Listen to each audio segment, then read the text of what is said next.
Ever pondered who held the reins of power in India before its independence? It's a question that can lead us down a fascinating path of history to a time when India was under the control of foreign powers. Today, we're going to explore the roles of the Governors, General and Viceroys of India, two positions of immense power and influence during the colonial period. These individuals were the representatives of the British Crown in India, and they played pivotal roles in shaping the country's destiny during the British East India Company's rule and the subsequent British Raj.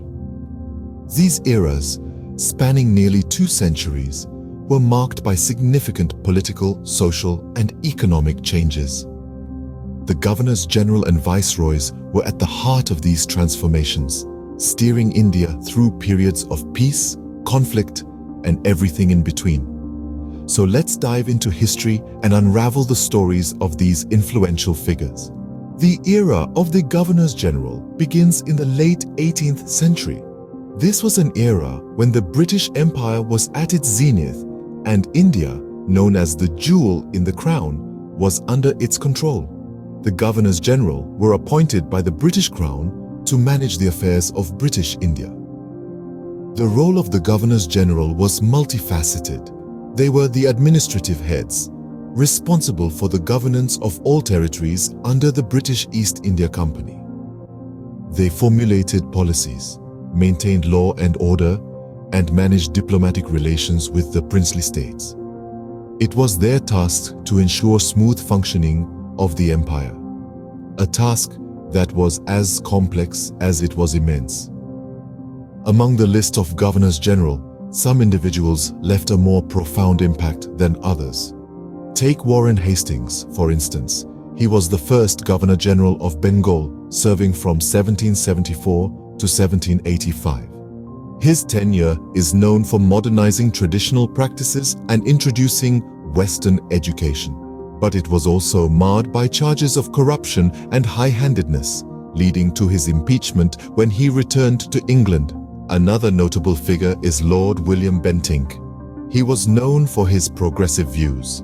Bentinck's contributions include the abolition of sati, a cruel practice where a widow was compelled to burn on her husband's funeral pyre, and the introduction of English as the medium of instruction. However, he also faced criticism for his aggressive westernization policies, which some saw as undermining India's rich cultural heritage. The role of the Governors-General was not without controversy. They were often accused of exploiting India's resources and suppressing its people. Yet, their policies and decisions shaped India's destiny in many ways. These Governors-General indeed left a significant mark on India's history, but the role evolved over time. As India's significance in the British Empire grew, so did the power and responsibilities of the Governors-General, ultimately leading to the creation of the Viceroy's position, a topic we will delve into in the next segment. Stay tuned. As the 19th century rolled in, the title of Governors-General underwent a change. This shift was not just a mere change of name, but it was a transformation that carried significant political implications.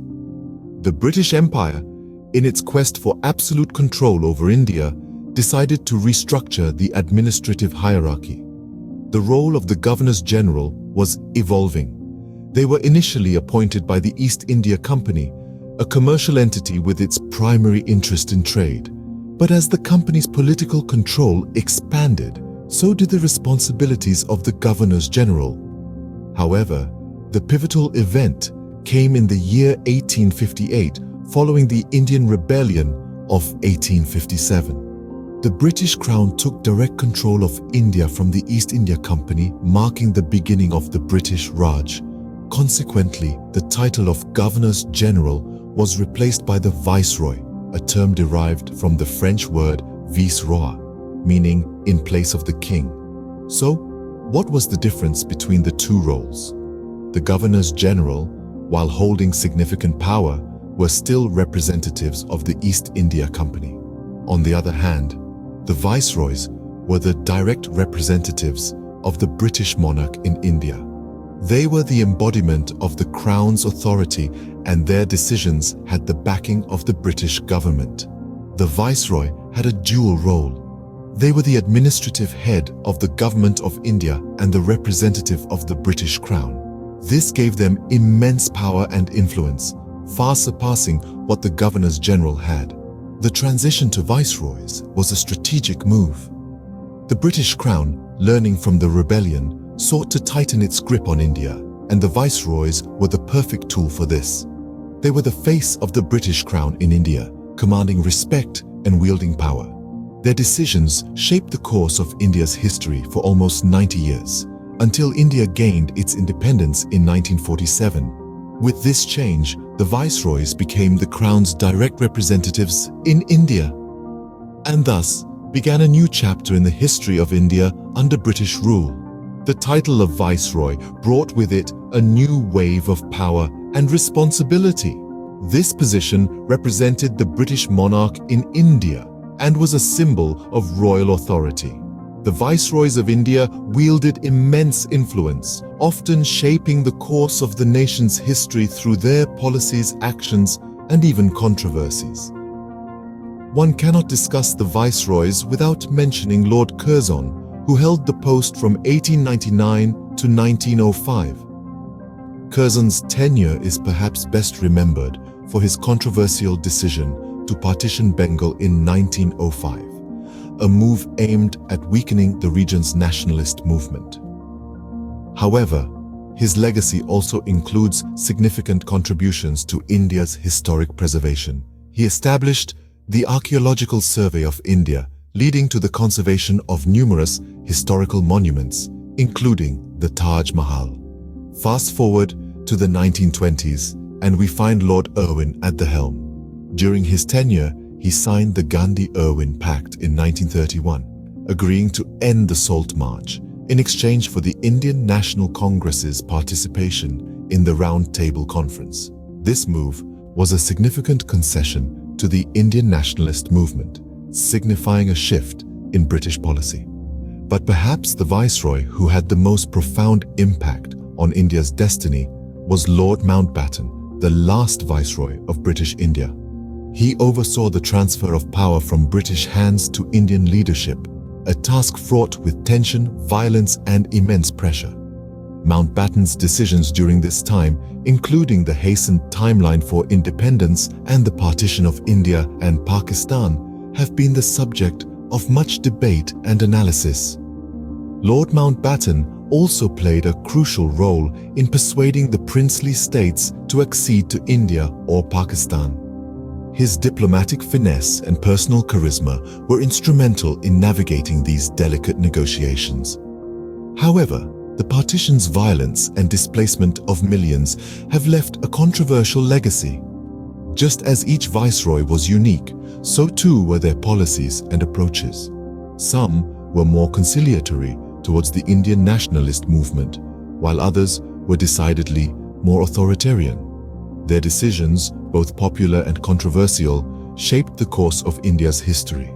The policies they implemented, the treaties they signed, and the conflicts they navigated all left indelible marks on the subcontinent. In retrospect, the Viceroys of India were more than just representatives of the British Crown. They were decision-makers, diplomats, and sometimes even reformers. Their influence extended beyond the confines of their official duties, impacting every aspect of Indian society, from politics and economy to culture and heritage. As we delve deeper into the history of the British Raj, we realize that the narrative is not just about colonial rule and independence. It is also about these individuals who, for better or worse, left an enduring imprint on the nation. The Viceroys played a pivotal role in shaping India's destiny during the British Raj. Their legacies, filled with accomplishments and controversies, continue to be a significant part of India's complex historical tapestry. The era of Governors-General and Viceroys ended with India's independence in 1947. Yet, the legacy these administrators left behind continues to shape modern India in profound ways. Over the course of our journey together, we've traveled through the corridors of time, exploring the lives and times of these influential figures. They were men who held the reins of power during two of the most transformative centuries in Indian history. They were the Governors-General, the first of whom, Lord Warren Hastings, set the stage for the transformation of a trading company into a ruling entity. We then transitioned to the era of the Viceroys, beginning with Lord Canning, the first Viceroy of India. He and his successors, like Lord Curzon and Lord Mountbatten, were at the helm during significant events like the Indian Rebellion of 1857, the partition of Bengal, and eventually the independence of India. Their impact cannot be overstated. The policies they implemented, the infrastructure they developed, the laws they enacted, all of these continue to influence the socio-political fabric of India even today. The railways, the legal system, the structure of administration, these are all legacies of that era. Yet, it's also crucial to remember that this was a period of colonial rule, often marked by exploitation and struggle. The decisions made by these governors-general and viceroys were not always in the best interest of India and its citizens. The effects of some of these policies, such as the partition of Bengal and the aftermath of the Indian Rebellion, are still felt in the nation today. And so, we find that the era of the Governors-General and Viceroys is not merely a chapter in history. It is a significant part of the narrative that has shaped India into the nation it is today.